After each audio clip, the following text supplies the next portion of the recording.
Welcome to the Mindful Place Summit. Today, we have the opportunity to speak with Debra Burdick, an author and retired psychotherapist. Debra is also known as the Brain Lady, and she is an international expert on mindfulness and ADHD, an award-winning #1 best-selling author, licensed clinical social worker, board-certified neurofeedback practitioner, and an online expert. Deb recently retired from private practice to slow down and focus on writing and speaking. Her personal mission is to experience contentment and joy and hopes that her books, meditations, and training will help others to do the same. Thank you so much for watching. Welcome, Debra Burdick. Thank you so much for coming to speak with us today here on the Mindful Place Summit. I'm super excited to connect with you again. We had you on our last summit, and what an amazing opportunity to share and to inspire. So welcome. Thank you, Crystal. I'm delighted to be here. You know I love talking about mindfulness, and especially for kids. So many takeaways. So can you tell us a little bit about yourself for our listeners and what got you into mindfulness? Well, I became ill many years ago in the 80s, and the medical community wasn't doing much for me. They couldn't understand what I had and didn't know how to treat it. So I had this intuitive not knowing that perhaps meditation would help me, and I knew nothing about it. So I went to the library and I got out all the books they had at that library on meditation, a little armload of books, brought it home, started reading about it, started listening to progressive relaxation meditations and guided imagery meditations on cassette tapes. This was a long time ago, and discovered that in a 10 or 12 minute guided imagery meditation, I could actually turn my pain down, which nothing had done that before. So I started doing it regularly and learning more and studying with, the gurus in mindfulness. And I started teaching these skills to my clients in my psychotherapy private practice, and I taught them to 3-year-olds, I taught them to 93-year-olds. I mean, it didn't matter. And what I discovered is that some of the skills, and we're going to do some of them today, really help people calm their anxiety and calm their stress. I think stress was one of the biggest issues that my clients came in with. Some people had so much stress on their plates, I don't know how they could move. I mean, it was just so much. So then I started teaching these skills nationally for PESI, for continuing education credits for mental health and educators. And then I wrote some books, and I've written 5 books that all have mindfulness skills in them. I have a card deck, mindfulness skills for kids, as well as an MP3 with a bunch of meditations on them. So we're going to do a bunch of the skills from the cards and the book today. Yay! So that leads into my next question. What are you going to be sharing with us today? Well, first I want to talk about what mindfulness is, because it's not always very clear what it is. And then the rest of the time we're going to do mindfulness skills that really help kids calm their mind and their body and release anxiety. And it's a tough time right now in particular. Kids have often picked up the fear and anxiety that their parents and their educators and so forth. I mean, in the United States, a lot of the schools have been on virtual classes instead of in person and so forth. And so it's a great time to be able to help kids just sort of calm down the worry. They might not even express that worry, but very often it's running in the background. And some kids are just naturally anxious, and some kids have all the normal anxieties of, am I good enough? Will they like me? Did I do well enough? So forth. So these are all helpful for that. Absolutely. So what is mindfulness, and what is the basic process to that? Well, let's do a mindfulness skill right off the bat, because I'll use it to help explain what mindfulness is.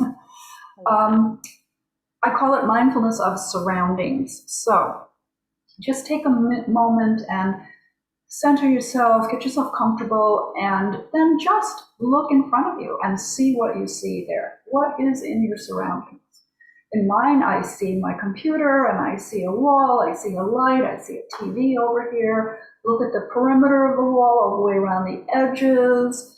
Look at the color, and then look at the turn right and look over at the other wall. What's over there? I've got a window and a couple of prints up there. There's my printer for my computer. If I look the other way, I see a closet and the doors for the closet. I see a lamp and a coffee table. And then just bring your attention to yourself. Just notice how you feel. You know, if you've got busy thoughts going on in your head, just imagine that you left them outside the door and you can pick them up later. Just bring your attention to how you feel right now. How do your feet feel on the floor? How does your bottom feel on the chair or wherever you're sitting? Take a little in-breath and just notice if there's any fragrance in the air. And then just notice what the temperature is. Is it warm? Is it cool? Is it just right? And then I'll be quiet for a moment and tune into the sounds in the room. And then when you're ready, just bring your attention back to me.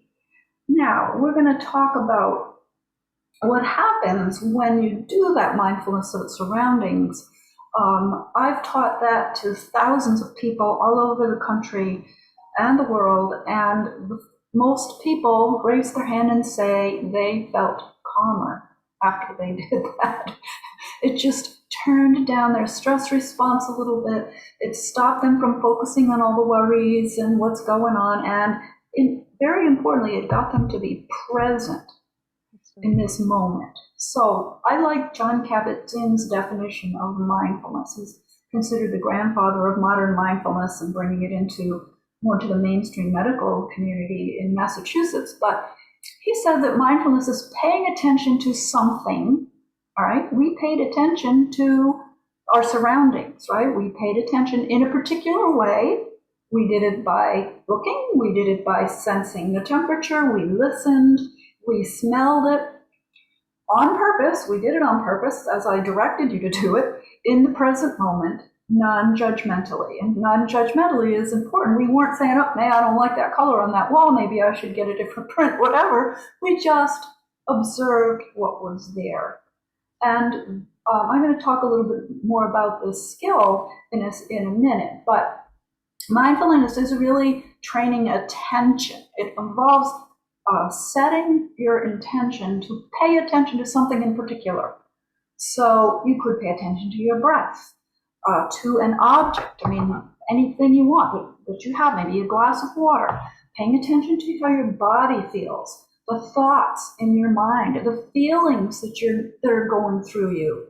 And it's good to start with very brief spans and increase the time that you do these with practice. And the basic mindfulness process, I use an acronym ISOLAR, ISOLAR. I is set your intention about what you're going to pay attention to.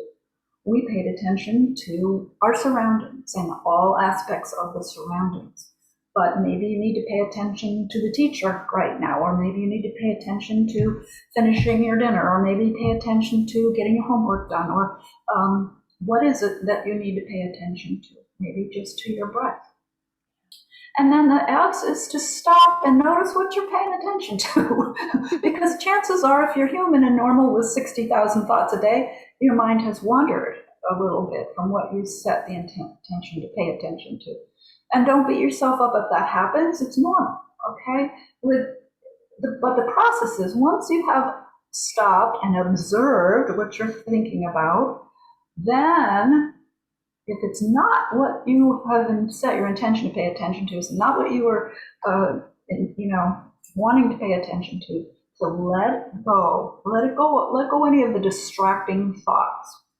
And as the A, return is R. Return your attention back to where you wanted to be paying attention when you started the process. So ISOLAR, set your intention, stop and observe, let it go if it's not about what you want it to be, and return.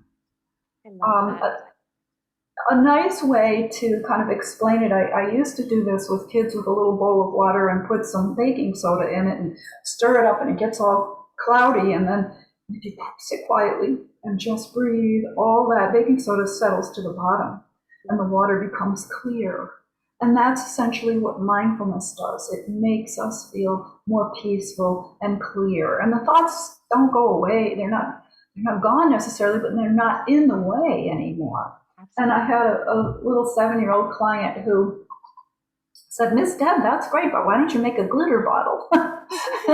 So I did, and there are recipes in my ADHD non-treatment medications and skills book for how to make a glitter bottle so that the glitter will settle at different rates. So right now, this one settles pretty quickly, but to just shake the bottle, and I'm telling you, little kids love these. They love something they can touch and hold. Just make sure that you put Gorilla Glue or something on the cap so they don't open it and drink Can it. see it, yes. Or it exploding somewhere, Right, or pouring it on themselves, whatever.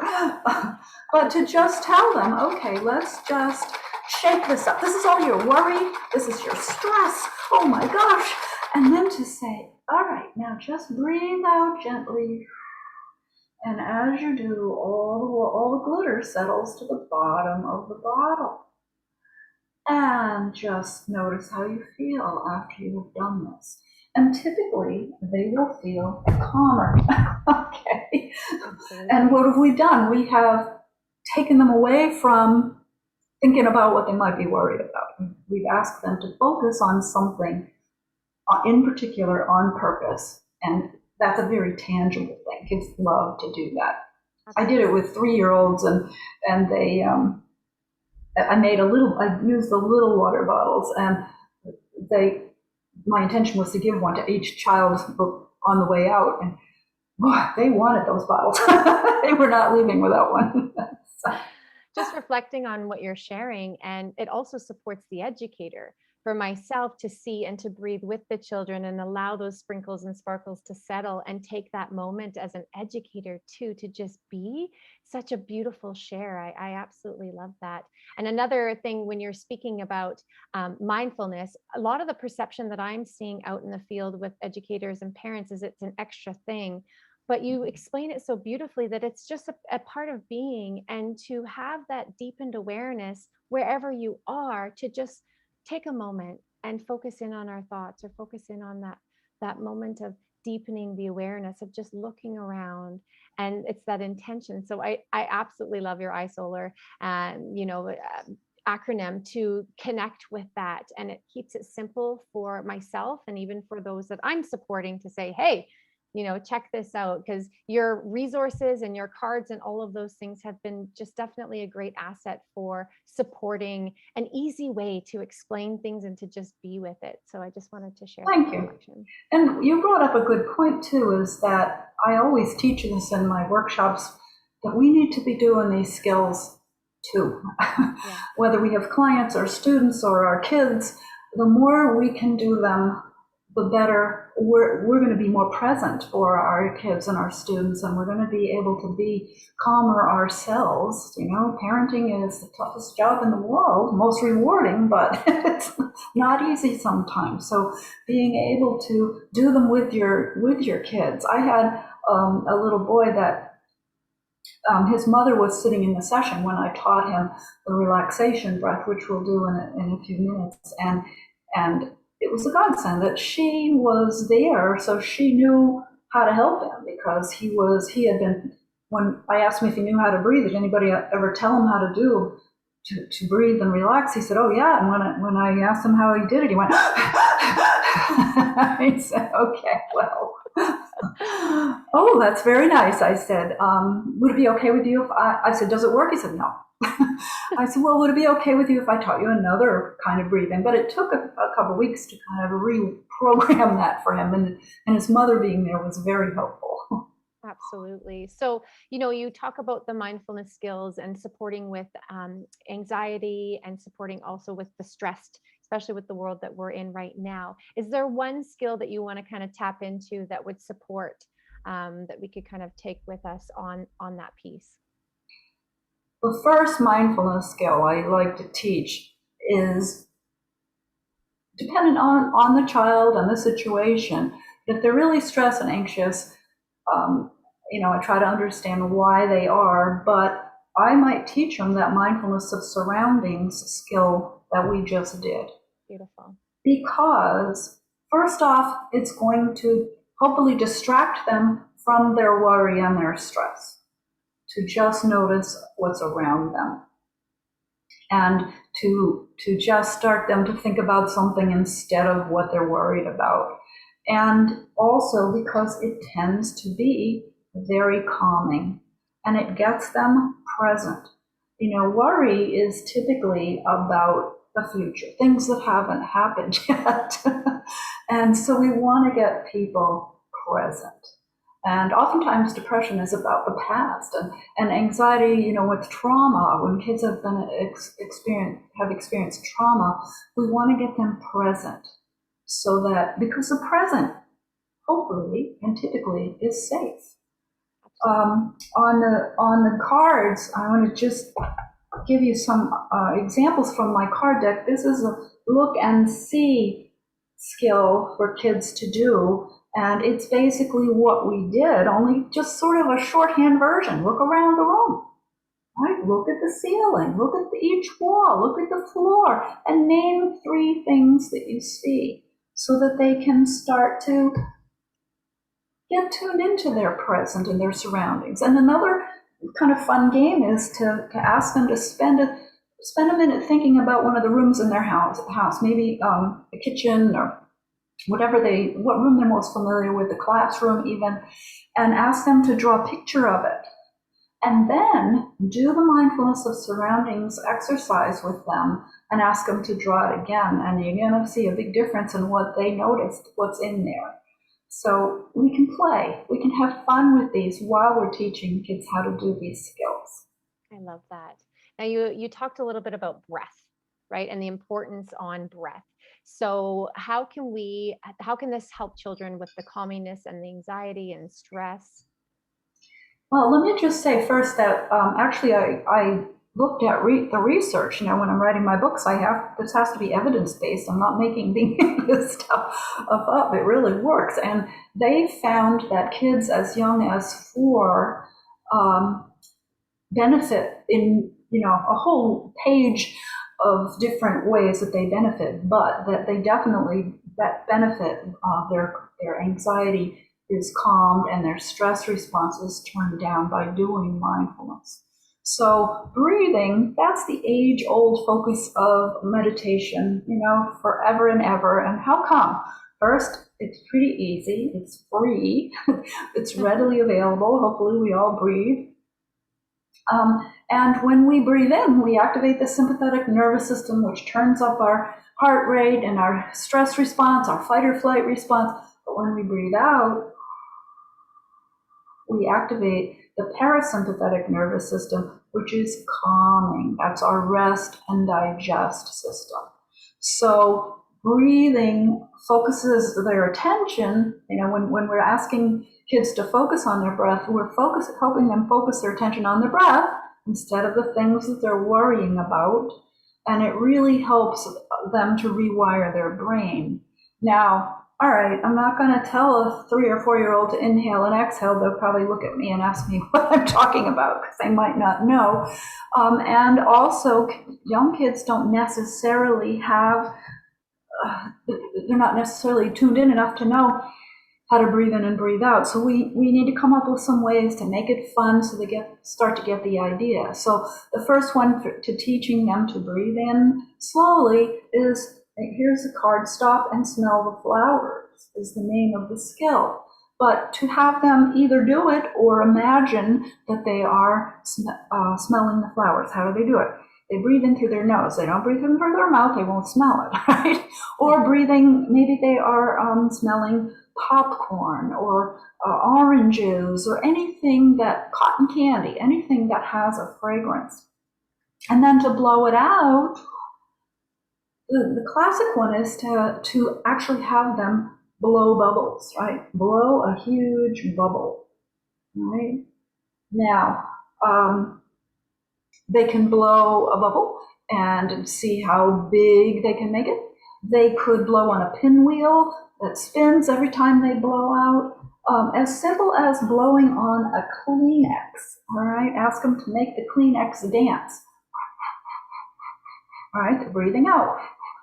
And now, because I want them to learn to breathe out longer than they breathe in, because I want to calm their anxiety, I'm going to ask them to breathe, to blow on it and see how long they can keep it up in the air. Just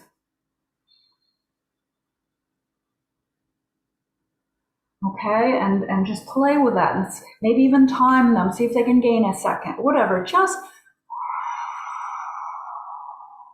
they can start to get a sense of how to inhale and then how to exhale. And I'm teaching them to breathe out twice as long as they breathe in, because that is calming.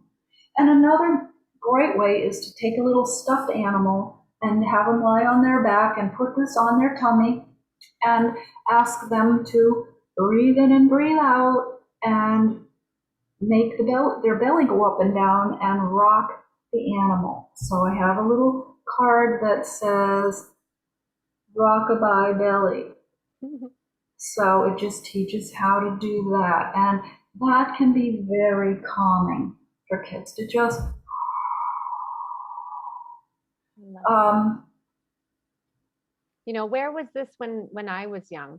me too. I look back and I only started intentionally breathing or playing with my breath and doing it with the children for the last 3 years. But what a difference it's made, not only for the children, like you're mentioning these beautiful tools. And I absolutely love your card deck because it's simple. There's not, no fancy words. It's just, connecting with that piece. But from an educator's perspective, wow, learning how to breathe in my 30s. I I did the think same thing. it's just incredible, and it's always there. So for myself, even sitting or if I'm using the washroom or driving my vehicle, to just focus in on that breath. And it's changed my world to actually, because I didn't realize I was holding my breath. So if I'm holding my breath, maybe the children around me are holding their breath too. So That's true. I absolutely love that. Now we're in the middle of a pandemic, right? And things are moving and shifting, and there's a lot of anxiousness and there's a lot of stress happening. So curious to know, what is your favorite mindfulness skill for kids during this time? Well, my favorite mindfulness skill for anxiety is changing the channel. I call it changing the channel. Here it's described on this little card. I know I've told you about it before, but the process is to just think about, notice what you're thinking about. And what you're thinking about is the channel you're watching. So you can only, have one thought at a time. So make it a good one instead of a worry thought. So think about what you would like to put on your channel instead of watching your worry channel. And this could be maybe their calm channel, their happy channel, their fun channel, whatever it is. You ask the child, they'll tell you, okay? I mean, it's fun to do this with kids because they'll tell you. And then say to them, all right, anytime you notice that you're watching your worry channel, pretend to reach in your pocket and pull out your imaginary remote control and change the channel to the channel that you chose that you would like to watch. Maybe you watched your calm channel. All right, what's on your calm channel? Well, maybe they can imagine their puppy dog on the calm channel, or maybe their puppy dog isn't too calm, so maybe they can think of the beautiful flowers that are outside in their yard, or whatever it is for them. They'll come up with things. Maybe come up with 4 or 5 things, so they have a choice. And then just suggest that whenever they notice that they're watching their worry channel, that they reach in their pocket, pull out the imaginary remote control, and change it to this other channel. And it's a very powerful skill. I've had experience with a 7-year-old who went from generalized anxiety, being about to be removed from her classroom, to not having any anxiety. We rewired her brain. That has to be my favorite skill that you presented. And, even though we've had this conversation, we have so many new listeners, and I wanted to share my experience with my 10-year-old daughter, that she had a lot of worry. And I explained this strategy to her. And I've been working with her since our last conversation in September.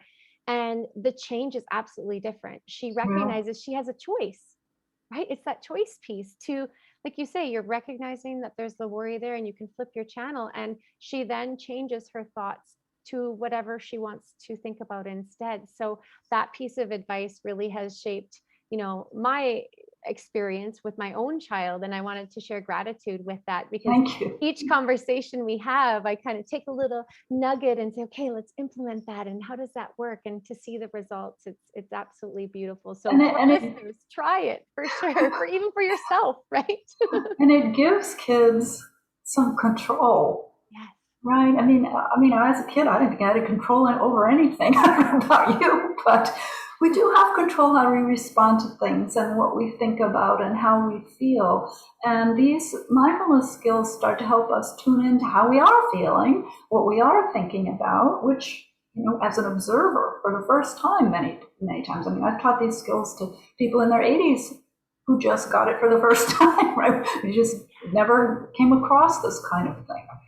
So thank you for sharing that. I'm glad to hear that it's helping. Absolutely. And if it's a child or if it's somebody in their 80s, we're all learning these at different stages in our world, right? So absolutely wanted to share that with you. Now, I'm going to ask you again, because I just love when you deliver all these skills and we get to experience them. So is there another skill that you can present to our listeners here that will support that calming of the mind and the body connection? I have about 4 more that I'll go through today and try to keep them as short as I can. The first one is mindfulness of touch. And again, it gets you present, brings you to the present moment. And I used to encourage my clients to get a little worry stone and paint it and make it kind of cool and put it in their pocket. Now, sometimes that's not okay if they take it to school. So maybe a chip like a checker or a chip from a game or a coin or something little that they can have in their pocket or they can have nearby. And that when they are worrying, to just hold it in their hand and just notice how it feels. That's all they need to do. And they've automatically changed the channel in their mind from the worry or the stress or whatever's going on to what they're holding. It's very powerful. The touch is another, of our senses that's very powerful, and it can kind of take over from let's touch something, ground ourselves. Another is to freeze like a statue.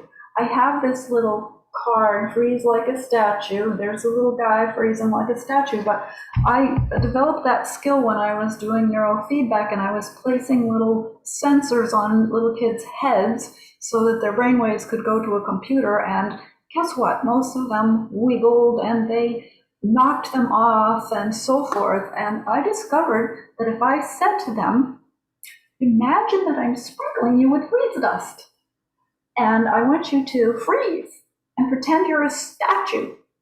All you can do is breathe and see how long you can stay frozen. Oh my gosh, I got a lot more of my neurofeedback done because they weren't knocking sensors off. But how often do kids stop still and just be still and have fun while they're doing it? Because they're, you might even try to set a timer. How long can you stay frozen and play with it? Make it a game. And it is, without saying it, they're calming them, their body and their mind, because they're. Another one is to relax like a cat. Now, this skill comes from research done many years ago, probably 50 years ago, where they discovered that by tensing up a muscle and holding it for 7 to 10 seconds and then relaxing it, that the tension in that muscle would be less after they had held it than it was before they had done that. So I created a little relax like a cat card, and it says, imagine you are a cat. Sit quietly and pay attention to your paws. Make them tighten up and count to 7. 4, 5, 6, 7.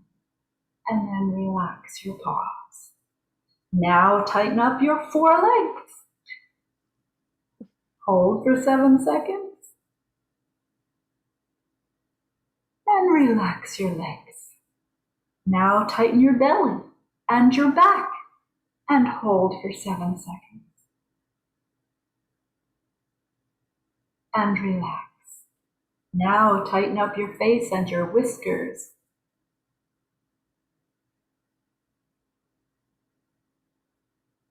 And relax. And then you can ask the child how they feel, right? Do they feel more relaxed? I mean, they will be more relaxed whether I they definitely feel more like it or relaxed. not.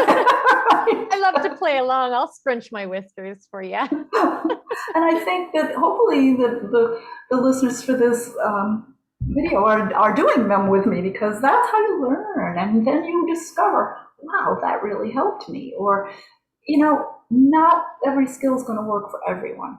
I learned that long ago. But when you have lots of different ones, some are going to work for you.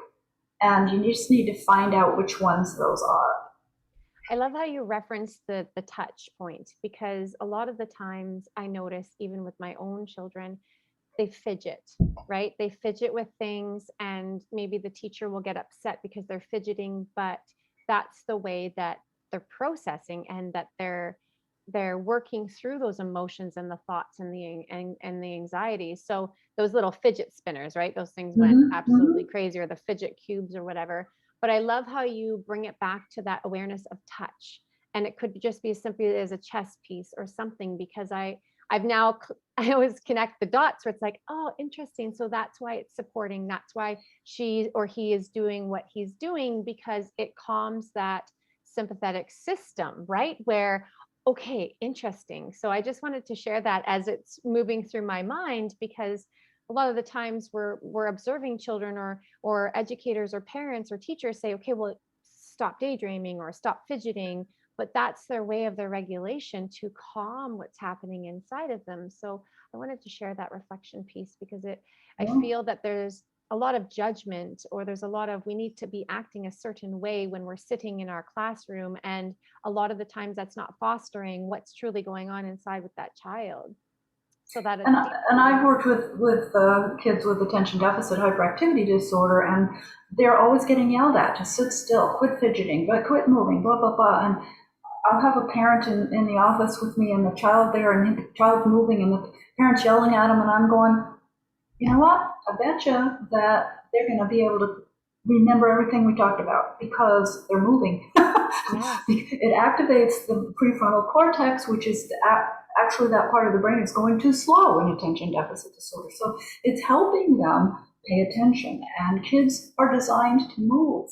So and that's another skill I wasn't intending to cover today. It's certainly in the cards and in my book, but mindful movement, right? Just move mindfully and be focused on how each part of your body feels as you move. I love that. That gives freedom to express, right? And understanding that it's our role as a parent or an educator to have that awareness, to allow them to explore, versus just having an expectation that it needs to be a certain way, but understanding that we all learn differently, and that movement is supporting whatever's needing to regulate inside. So I like that. And it's important for kids to be able to be aware, self-aware of how much their body moves. I always say, wow, your body looks like it's pretty busy. And they go, oh yeah, Miss Deb, I know. But to be able to know when they need to calm it down and sit stiller. Nobody ever has to sit completely still. I mean, that's crazy. But when it's okay to move, right? Start to be mindful of that can be very powerful for kids, or to be mindful of what the rules are in the classroom, and to be able to tell me what they are. Oh, yeah, that's right. I'm not supposed to touch somebody else, right? Or hit, or take something from. What are the rules? Be mindful. And so mindfulness can be applied to. I've got this book. It has 154 skills in it. So there's just 154. There's 52 in the book, in the card deck. So there are lots of ways to do this and to apply it to your life and your situation. And the last skill I'd like to talk about is it's a body scan. And the body scan is a very sort of standard practice in mindfulness. John Kabat-Zinn, if you search John Kabat-Zinn online, you'll find him doing body scan on the campus of Google. And I have a little body, I call it body surfing in my cards, because there's a little guy surfing the wave of attention that moves through your body. Now, I I'd like to just do a shorter version of body scan right now. And hopefully, if you're watching, you will just do it with me and tune in to how you feel before we're doing it right now. And then I'll ask you that when we're done. So just get yourself comfortable, sitting comfortably, put your feet on the floor. If you can, get your back straight and hopefully supported. And just uncross your hands and your feet. And then just bring your attention to your feet. Just notice what they're doing, how they feel. Are they hot or cold? Are they tense? Are they comfortable? Are they uncomfortable? Just notice everything there is to notice about your feet. Now bring your attention to your ankles and your calves and shins. And again, just notice how they feel. And bring your attention to your knees and your thighs. And again, notice what's there. Just tune in. And bring your attention on up to your hips and your bottom. And again, notice what tension or stress you might be carrying there. Notice if they're comfortable. Notice if they're warm, soft, hard. Bring your attention on up to your lower back and your lower belly. And again, just notice what's there. Bring your attention on up to your chest and your upper back. While we're here, let's take a nice deep cleansing breath and breathe in and fill your lungs with a cushion of healing energy. And as you exhale, just let go of anything that needs to go. You just don't need it. And bring your attention to your neck and your shoulders. And just pay attention to what's there. And bring your attention to your hands and your arms and your elbows. Notice everything there is to notice about them. And then bring your attention to your head and your face. And again, just notice what's going on there without trying to change it. Just notice it. And when you're done, you open your eyes and bring your attention back to me. And just notice, how do you feel now compared to before we did that? I personally feel very relaxed. I feel in more of a blissful state. And just reflecting, I haven't brought awareness today to my legs or my lower half of my body. So just connecting with that for a moment and feeling them on the floor was nice to kind of just ground into that. So thank you. Very beautiful. Now I know our listeners, you have something for them, a free gift. So maybe you can share a little bit about what you've put together for. Okay, I have a body scan meditation for stress and anxiety. I say it's for kids, but you can use it too. I encourage you to. It's an audio meditation. It will help you quiet the mind, relax the body, and release stress and anxiety. And it's free. It is one of the meditations on my mindfulness toolkit for kids, which has, I forget, 10 or 11 meditations. It's an MP3 version. You can find it on my website, which is www.thebrainlady.com. You can find all my products there. I have award-winning books, best-selling books, card decks, meditations, and lots of articles there. If you search, mindfulness, you'll come up with lots of articles on mindfulness and also, of course, ADHD and healing and using mindfulness to, in all areas of your life.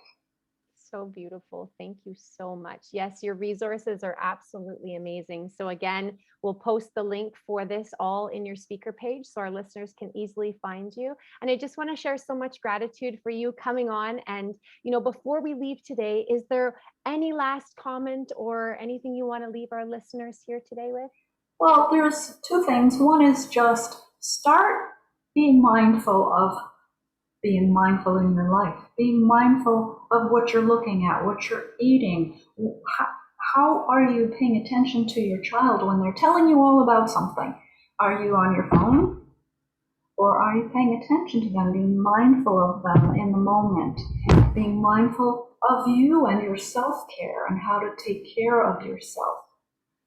I just want to mention that if you go to my website, up at the top right corner, there is a free three-part video training available. If you just put your name and email in there, and it goes through all different, lots of different ways to use mindfulness to de-stress. And if you do sign up there, you will also get a subscription to my newsletter. And I write newsletters like I write articles that are helpful. I let you know if I'm doing something like this that's coming up, or I do speak on lots of different avenues. So, or if I have a new book, whatever's going on. So please join my community. I'd love to have you here. Beautiful. Thank you so much, Deborah. It's been a pleasure once again connecting with you, and I look forward to many more conversations in the future. So much gratitude, and enjoy the rest of your day. Thank you. Thank you.